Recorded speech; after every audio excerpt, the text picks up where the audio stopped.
ഇപ്പോൾ PM ശ്രീ പദ്ധതിയിൽ സംസ്ഥാന സർക്കാർ അംഗമാണ്. ഈ കേരള എഗ്രിമെന്റ് ഒപ്പുവെച്ചു. അതിന്റെ ഭാഗമായി പണം വാങ്ങിച്ചു കഴിഞ്ഞു. ശരിക്കും സംസ്ഥാനം പണം വാങ്ങിയിട്ടുണ്ടോ? ഫണ്ട് വാങ്ങിയത് കൊണ്ടാണോ പദ്ധതിയിൽ നിന്ന് പിന്നോട്ട് പോകാൻ പറ്റാത്തത്? PM ശ്രീ പദ്ധതിയുമായി ബന്ധപ്പെട്ട് സംസ്ഥാനം 1 രൂപ പോലും വാങ്ങിയിട്ടില്ല എന്നതാണ് വസ്തുത. നമുക്ക് വിശദമായി നോക്കാം.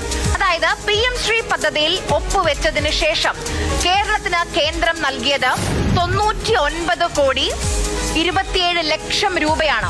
ഒക്ടോബറിലാണ് ഒപ്പിടുന്നത്, നവംബറിൽ പണം നൽകുന്നു.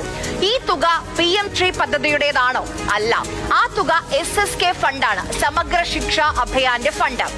SSK ഫണ്ട് നൽകുന്നത് PM ശ്രീയുമായി ചേർത്ത് കൂട്ടിക്കെട്ടിയിട്ടുണ്ട് കേന്ദ്രം. ഇനി എന്താണ് ഈ SSK ഫണ്ട്? അത് പ്രീ പ്രൈമറി മുതൽ ഹയർ സെക്കൻഡറി വരെയുള്ള സ്കൂൾ വിദ്യാഭ്യാസം മെച്ചപ്പെടുത്താനുള്ള പദ്ധതിയാണ്.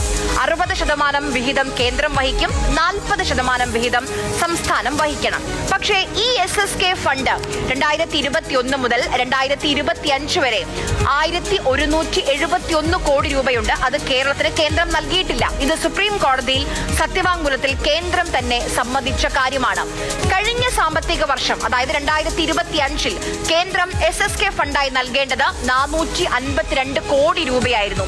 ആകെ നൽകിയത്, അതായത് PM ശ്രീയിൽ ഒപ്പിട്ട ശേഷമുള്ള ഈ പറയുന്ന 99 കോടി 27 ലക്ഷം രൂപയാണ്. കേരളം പദ്ധതി മരവിപ്പിച്ചു, കേന്ദ്രം ഫണ്ടും നിർത്തി. PM ശ്രീക്ക് ഒരു ഡാഷ്ബോർഡ് ഉണ്ട്. അത് നോക്കിയാൽ പദ്ധതിയുടെ ഒരു നടപടിയും കേരളം പൂർത്തിയാക്കിയിട്ടില്ല എന്ന് നമുക്ക് വളരെ ക്ലിയർ ആയി കാണാൻ കഴിയും. അതായത് ഈ PM ശ്രീ പദ്ധതി നടപ്പാക്കാൻ പോകുന്ന സ്കൂളുകളുടെ പട്ടിക പോലും തയ്യാറാക്കിയിട്ടില്ല, അത് കേന്ദ്രത്തിന് കൈമാറിയിട്ടുമില്ല. കേരളത്തിൽ PM ശ്രീ പദ്ധതിയുടെ തുക കിട്ടുന്ന 47 സ്കൂളുകളും കേന്ദ്ര സർക്കാരിന്റെ കീഴിലാണ് നിലവിൽ ഉള്ളത്.